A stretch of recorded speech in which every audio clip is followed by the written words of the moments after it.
open. And by the way, yesterday, all the indices were in positive territory. The Dow ended up 99 points, so just under 14,000 mark again. Of course, the Dow seeing a 5-year high, and everybody's all excited because the Dow is at this 5-year high, and that's fine. We should be. If you have an IRA, 401k, and you're feeling the impact of that, that's good news. But can I remind you of something when you hear about things like the Dow being at a 5-year high? If you've been in the market, maybe you've had a 401k, IRA, or whatever for the last 10 years or 5 years. For the last 5 years, you've made nothing. That's what it means. It means you're now back to zero.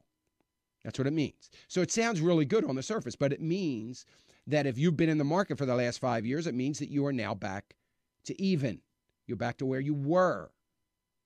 You would have done better in a money market account, making 0.5% that everybody's whining about making, which they should whine. It's terrible that the Fed has done that to us. But nevertheless, I mean, I'm just trying to put things in perspective. So you're now even. Now, the problem is that you're not just only back to zero, and you could have done better in the last 5 years in a money market account without losing sleep and all the volatility. That's not the problem. That's not the issue. The issue is that you've lost 5 years. That's the issue. New study out today, 66% of Americans from 45 to 60, from ages 45 to 60, say that they are postponing their retirement. That would be because the last 5 years they haven't made anything. But that's one of the reasons. But it's, of course, of all the uncertainty, too, and understanding that they've got to keep working. So those polled from 45 to 60, 66% of them saying they're postponing retirement. We could thank the government for that, and in particular the Fed. 888-589-8840. You're listening to AFR Talk, Financial Issues. Let me go to Bill. Bill's calling us from Southern Illinois. Hey, Bill. Hey, Dan. Hold on for a second. Bill, you with us? Yeah.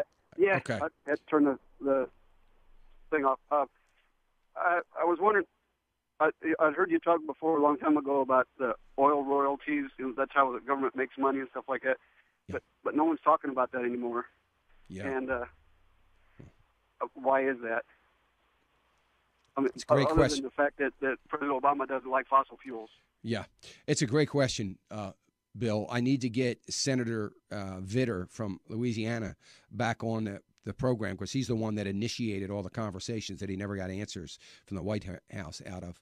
But, you know, it's interesting because right now we see what Eric Cantor and other politicians, the Republicans, basically in a very strong position, probably their strongest position since the election. We'll see how they do on it, on the sequester.